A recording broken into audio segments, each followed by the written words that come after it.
horror, kaiju, Dragon Ball, and more. Steven's Toy Reviews. Hey, hello there, collectors. It is Steven here, and welcome to a very spooky review for Halloween. Today, we're going to be taking a look at the capsule toy Godzilla and King Ghidorah skeleton figures. Yay! Gashapon. Some are even referring to these as Shokugan, which is not, I don't believe, quite accurate. But anyway, we have Godzilla skeleton figures, which is really cool. Godzilla as a skeleton is something that a lot of folks have wanted for years. It's been in higher-end garage kit model kits that have just been at one fest for so many years. Ghidorah, not necessarily the same case, but finally, for consumers of any sort, we have a Godzilla skeleton available. And you can build it yourself.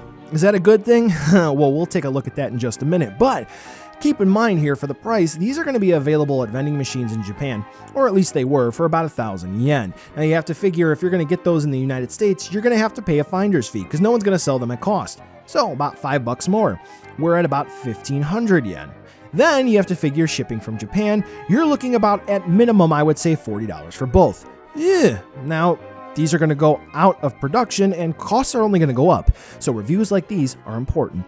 Let's take a look to see whether or not they're worth adding into your collection. I want to talk about the build quality real quick.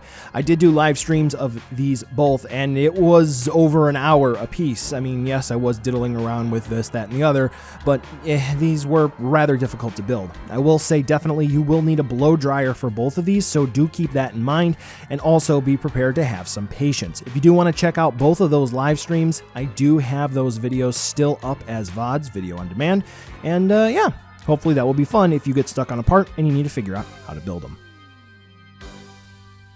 So, kind of sculpt because there's no paint.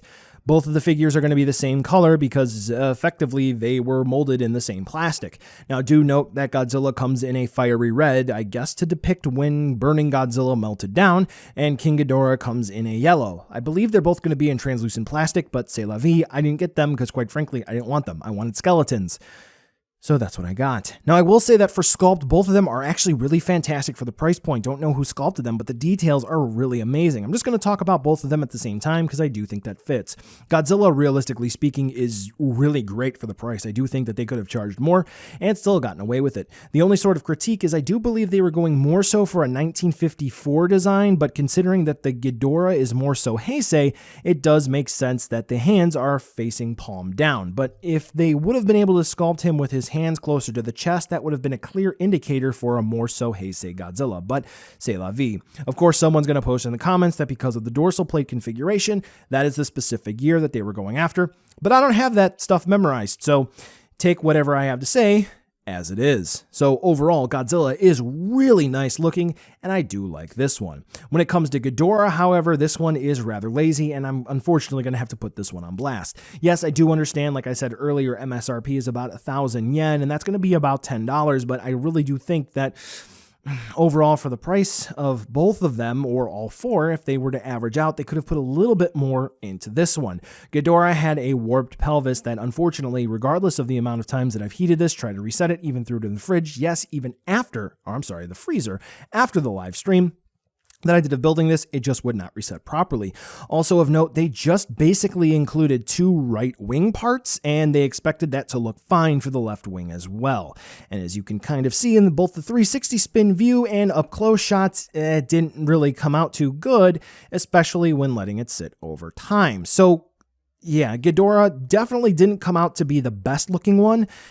Yeah, it is what it is. Also, something of note, I do cover in the articulation section, when putting in the last tip of the tail part, unfortunately, there were stresses that came about when plugging them in. So something to keep in mind. And yes, I do notice that I have them backwards, but I do sort of like that curl up tail towards Ghidorah's body.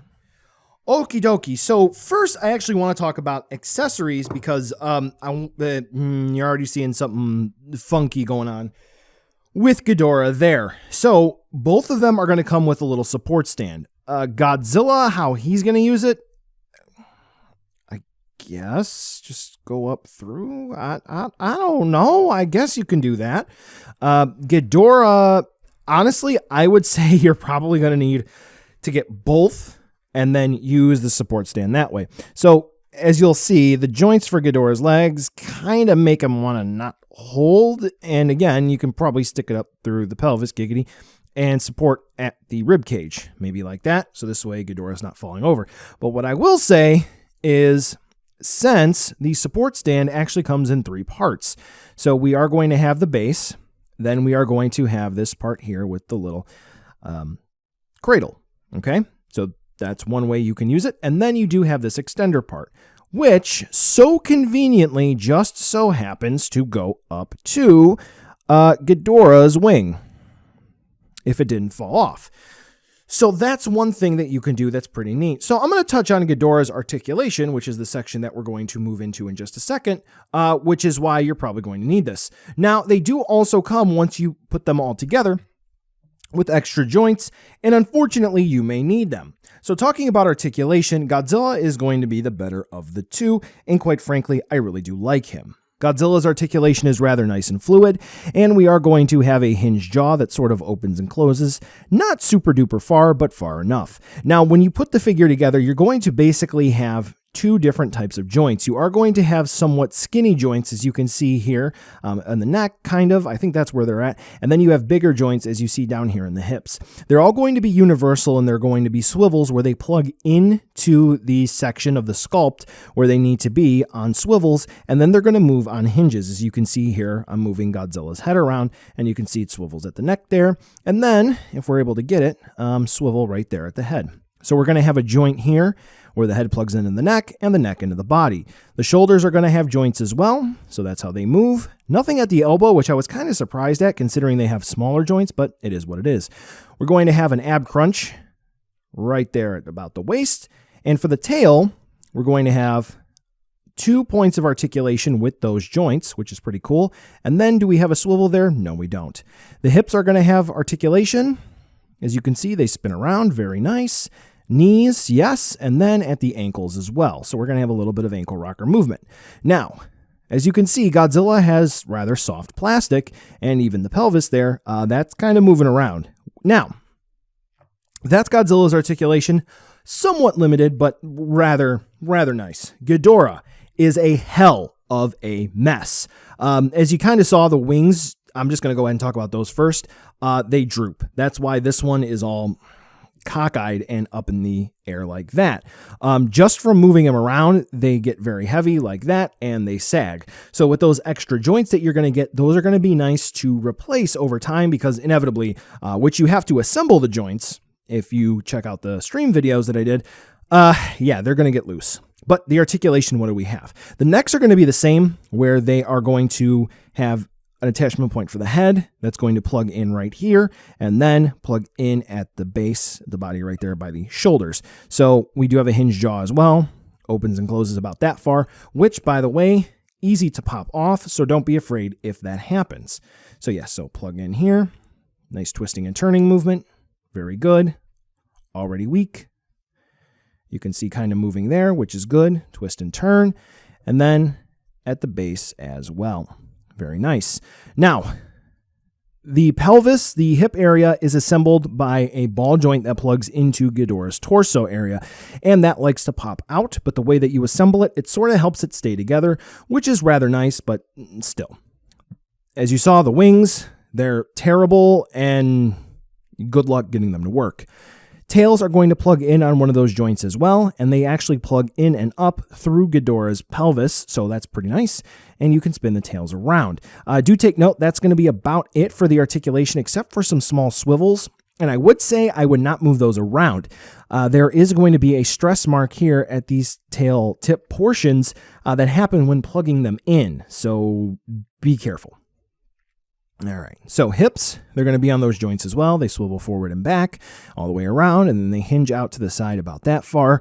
Nothing at the knees, and the ankles are going to have the same articulation as well. So again, they are going to have hinge movement and swivels for all of those joints, and you do get some extras. So if they do start to get loose, you are going to be able to swap them out and replace them. Ghidorah, though, with all of the soft plastic, he just does not hold a pose well, which is very much so a shame.